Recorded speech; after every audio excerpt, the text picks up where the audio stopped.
Muito bom dia, amados irmãos e irmãs, amigos, amigas, alunos, alunas.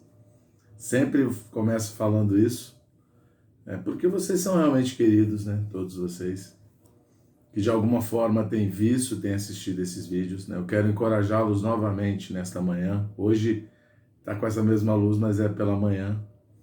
A se inscreverem aqui no canal, quem estiver assistindo que não é inscrito ainda, e também a divulgar esse canal, para a gente continuar divulgando, passando a palavra de Deus adiante.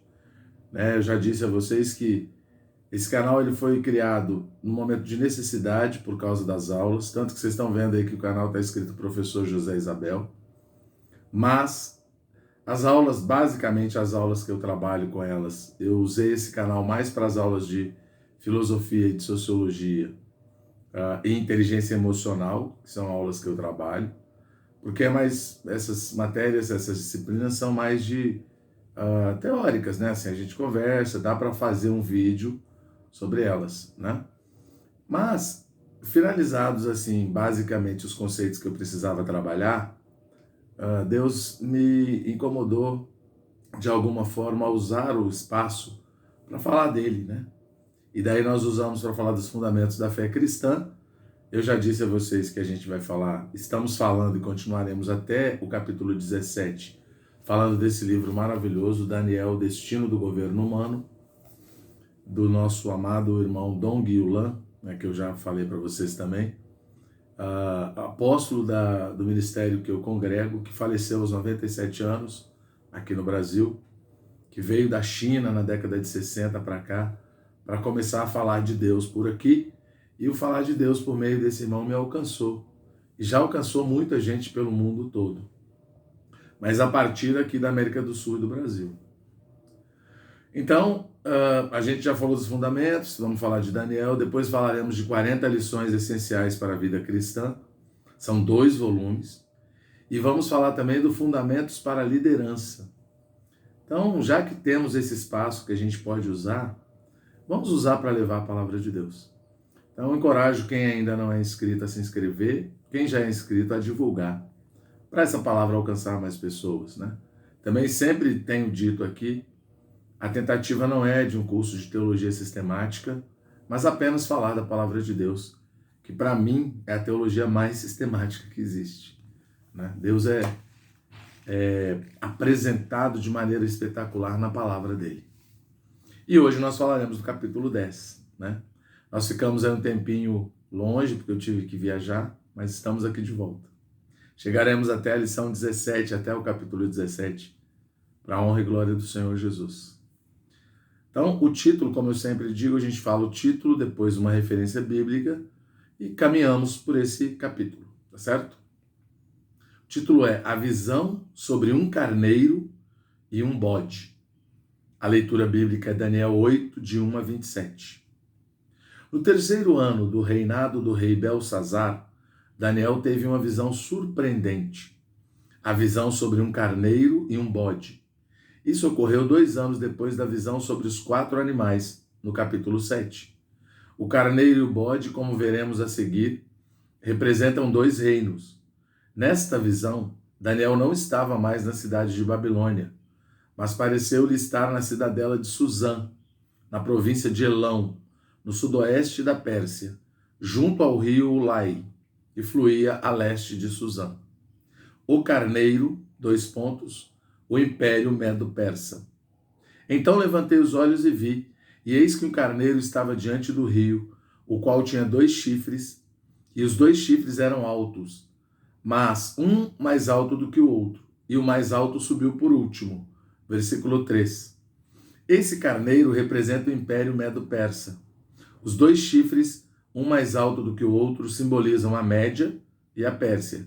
O chifre mais alto subiu por último e representa a Pérsia, que sob o reinado de Ciro tornou-se mais forte do que a Média. Por isso, mais tarde, a história somente menciona a Pérsia e não mais a Média.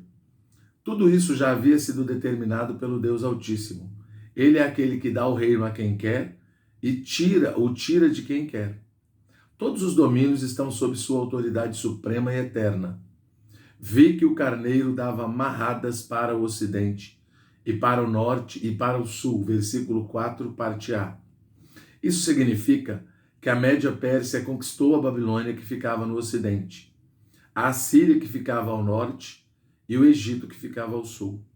E nenhum dos animais lhe podia resistir, nem havia quem pudesse livrar-se do seu poder. Ele, porém, fazia segundo a sua vontade, e assim se engrandecia. O fato de nenhum animal conseguir resistir-lhe indica o grande poder subjugador da Média Pérsia.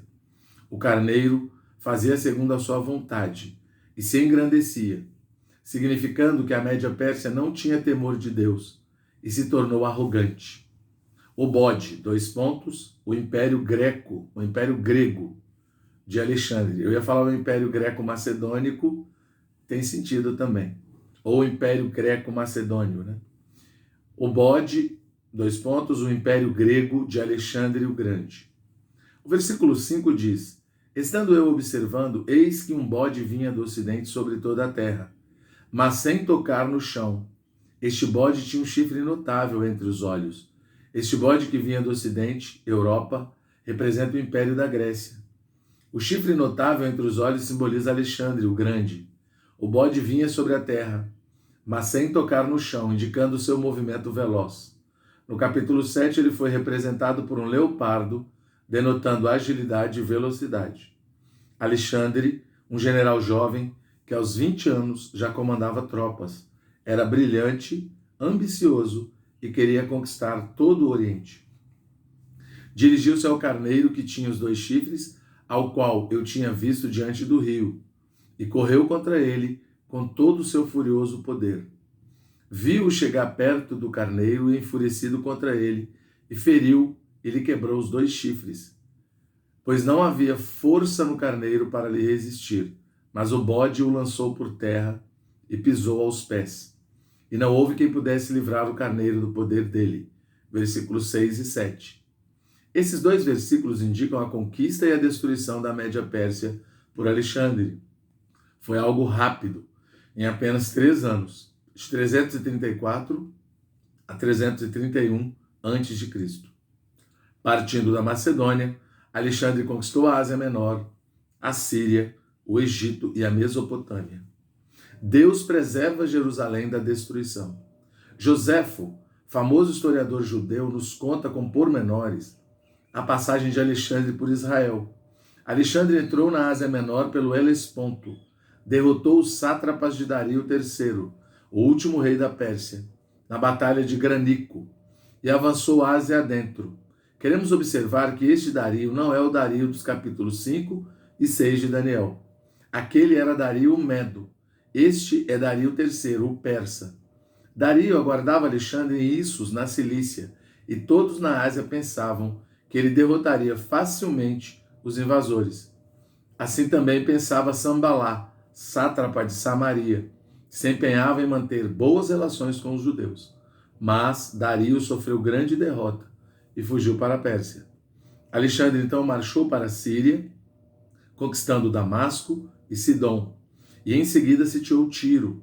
De lá enviou uma carta ao sumo sacerdote dos judeus, pedindo-lhe suprimentos e solicitando que transferisse a sua lealdade e tributo de Dario a Alexandre. O sumo sacerdote respondeu que havia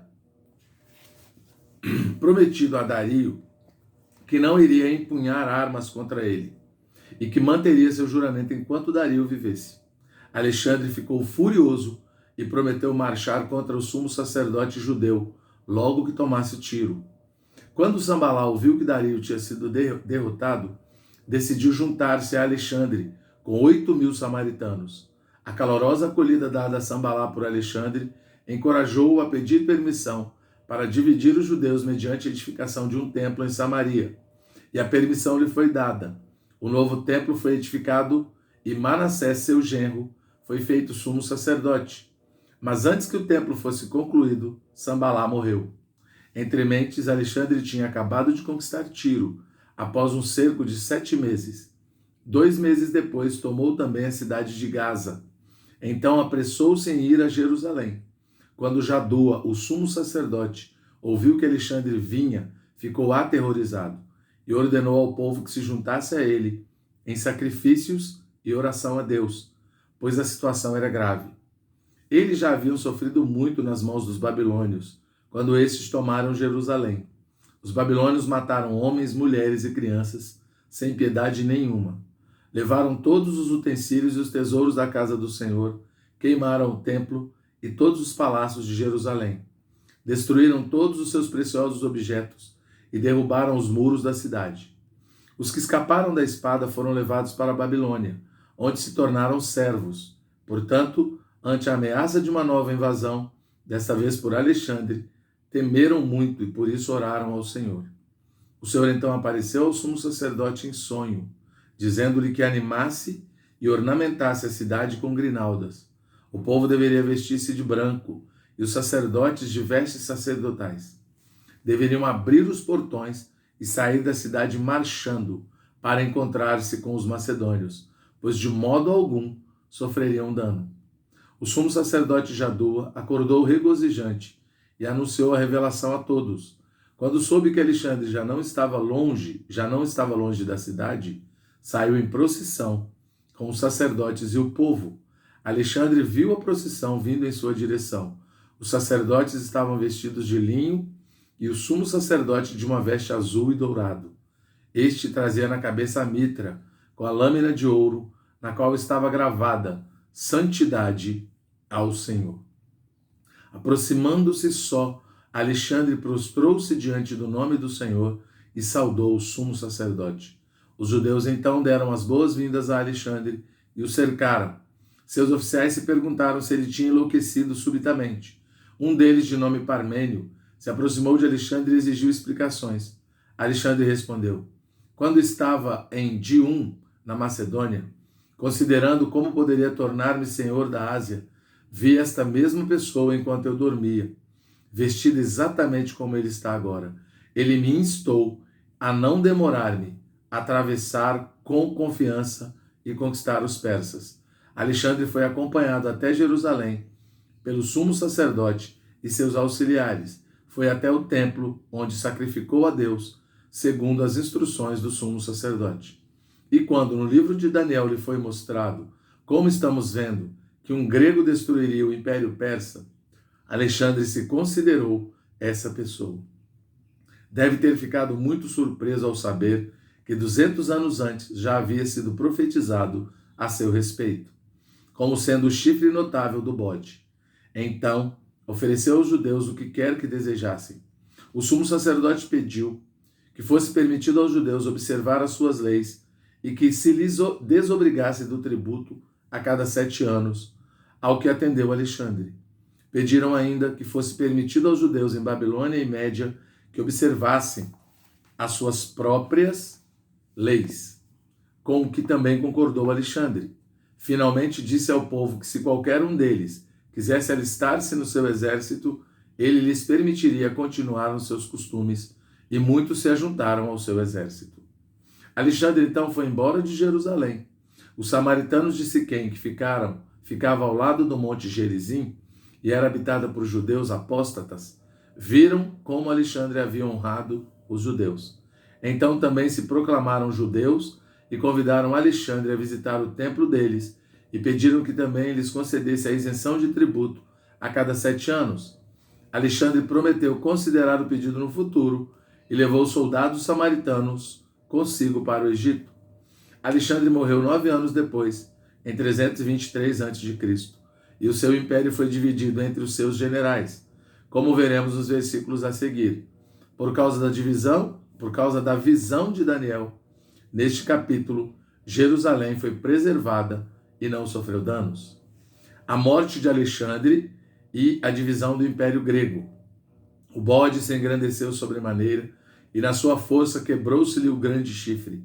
Em seu lugar surgiram 4 chifres notáveis, para os 4 ventos do céu. Versículo 8. Alexandre tornou-se extremamente forte em poder, mas no auge da sua glória e força, morreu subitamente.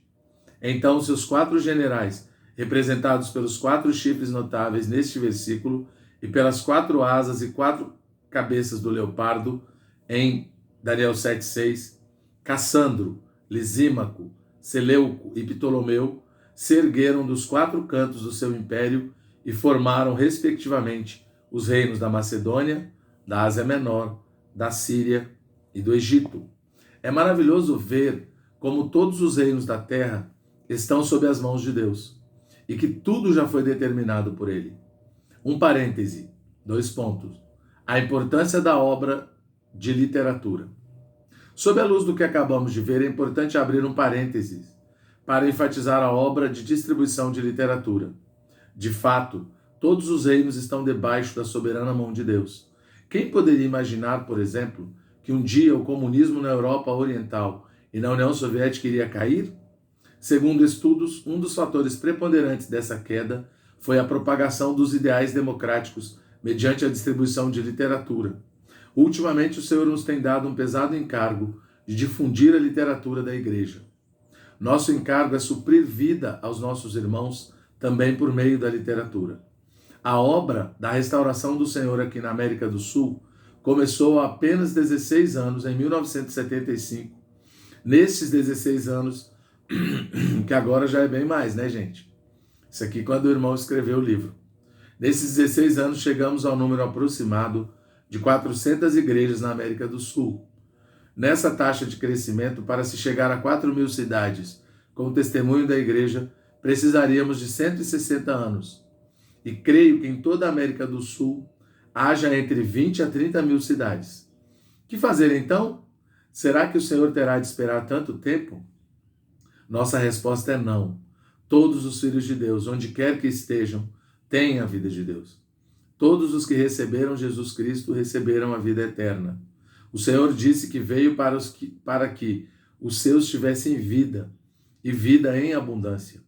Somos como ovelhas, e como tais precisamos de pasto. Sabemos que dentro de um aprisco, o pasto não é tão abundante e verde. Por isso, o Senhor falou que Ele era a porta das ovelhas, para que elas pudessem sair e achar pastagem. O Senhor deu-nos a incumbência de suprir vida aos seus filhos. Na União Soviética houve uma mudança tão repentina, porque a semente da democracia já havia sido semeada entre o povo. Quando então a trombeta soou, todos se levantaram a uma e derrubaram o comunismo, exigindo a democracia. Algo semelhante vai ocorrer na igreja. Se espalharmos hoje a semente da visão da igreja, quando o Senhor der sinais da sua vinda, todos largarão as suas denominações e o testemunho da igreja surgirá em cada cidade. Temos hoje esse encargo. Levemos a literatura a todos os irmãos. Espalhemos a semente da palavra. Assim, um dia, Deus restaurará por completo a sua igreja. O pequeno chifre, Antíoco Epifânio, rei da Síria. O versículo 9 diz: de um dos chifres saiu um chifre pequeno, e se tornou muito forte para o sul, para o oriente, para a terra gloriosa. Esse chifre pequeno representa Antíoco Epifânio, que reinou na Síria de 175 a 163 a.C. Tornou-se forte para o sul, para o oriente e para a terra gloriosa, significando que expandiu muito em direção ao sul, Egito, e leste, Síria, e a terra gloriosa, Israel. O versículo 10 continua: cresceu até atingir o exército dos céus, e alguns do exército das estrelas lançou por terra, e os pisou. Isso significa que se tornou grande em poder, tão alto quanto o exército do céu, e perseguiu os santos, representados pelo exército do céu e pelas estrelas. Daniel 12:3, né? Em todas estas coisas malignas que fez, prefiguram o anticristo, vindouro. Apocalipse 13, versículos 5 a 7, 2 Tessalonicenses 2, do versículo 3b até 4. Sim, engrandeceu-se até o príncipe do exército. Dele tirou o sacrifício costumado, e o lugar de seu santuário foi deitado abaixo. O exército lhe foi entregue com o sacrifício costumado por causa das transgressões, e deitou por terra a verdade, deitou por terra a verdade. E o que fez prosperou, versículos 11 e 12.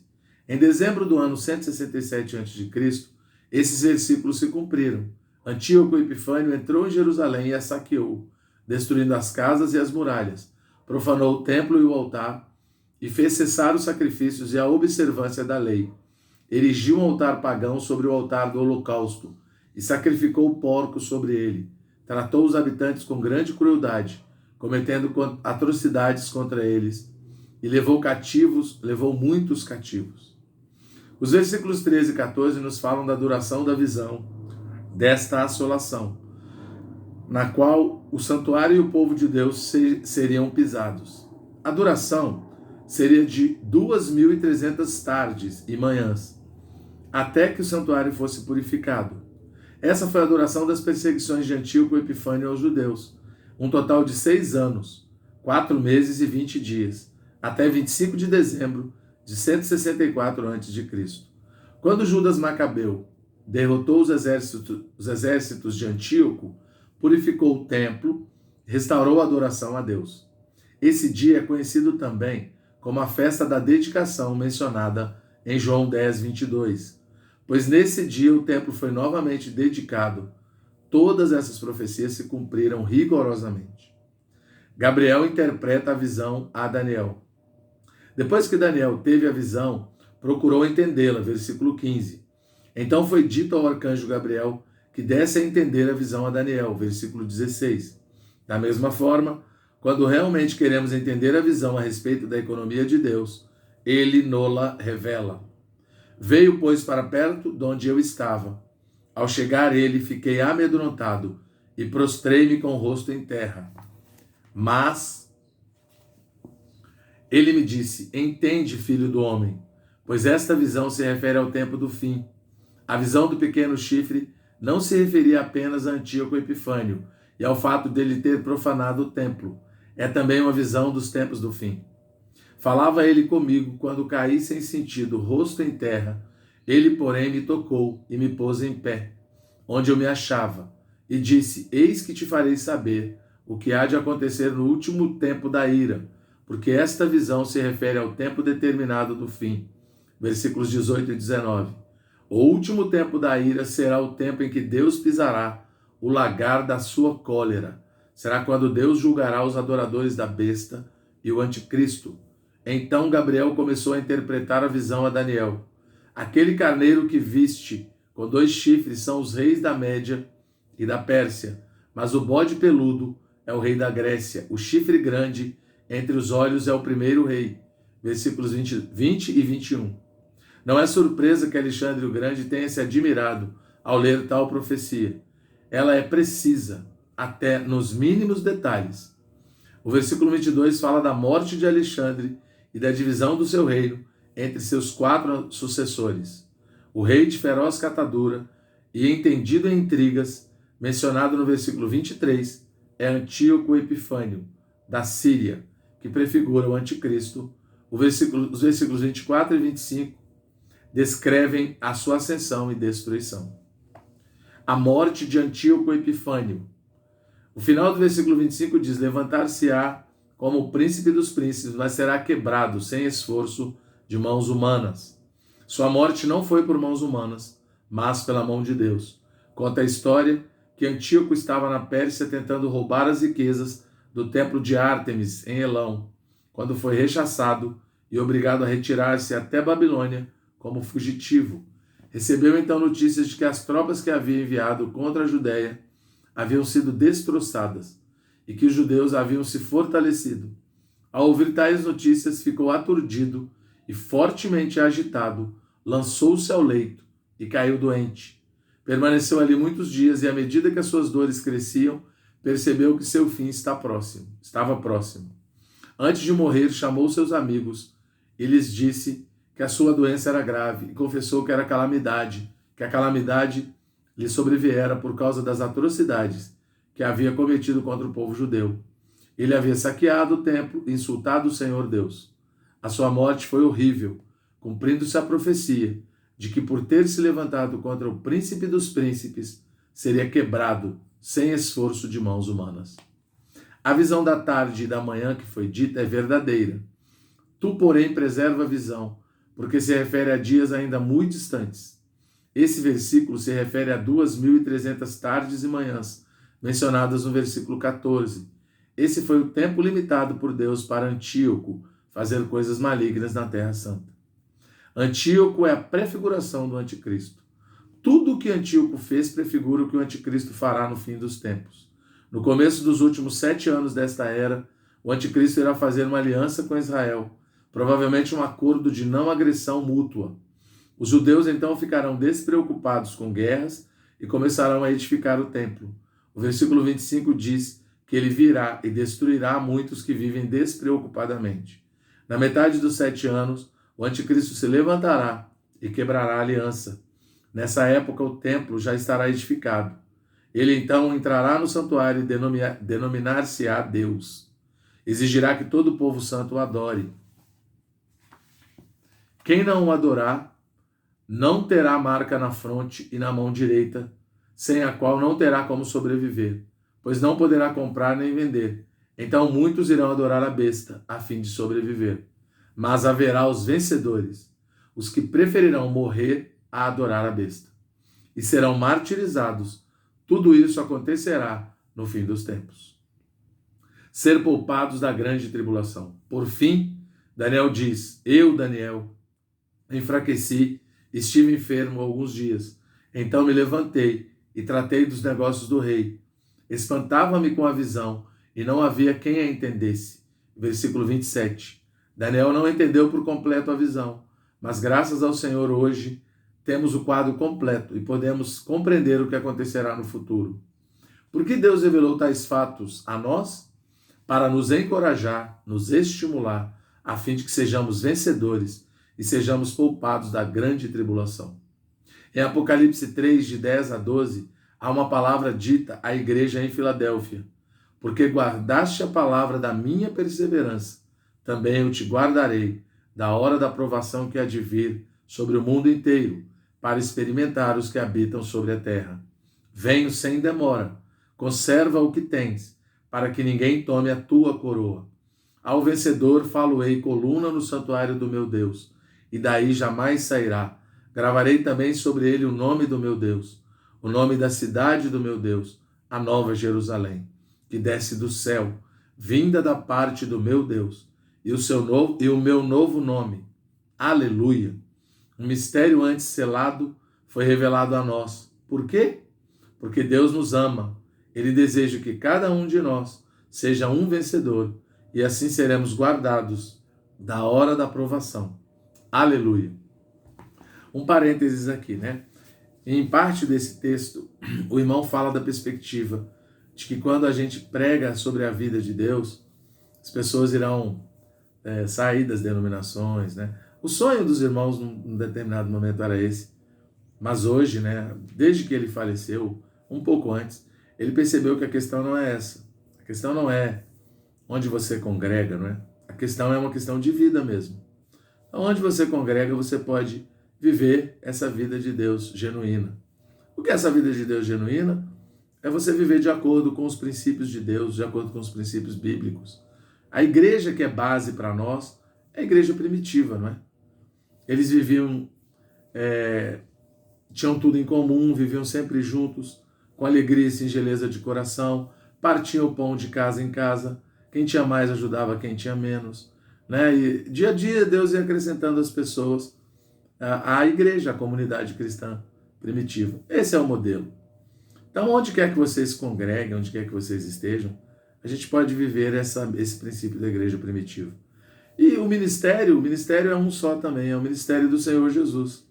A base para nós que cremos é Jesus, os discípulos, né? Principalmente Jesus, né? Paulo, todos os discípulos, né? Estamos também sob a mesma promessa, a promessa feita a Abraão. Então existe apenas um ministério, apenas uma igreja, apenas uma promessa. E nós somos um em Cristo Jesus. Deus abençoe a todos. Também quero encorajá-los a ver aqui na descrição. Eu deixo sempre o endereço do Instituto Vida para Todos, que é o ministério que eu congrego, e o endereço da editora, arvoredavida.org.br. Deem uma olhada, visitem. Olhem lá, tem muito material muito bom para vocês usarem onde quer que vocês congreguem. Que Deus abençoe a todos.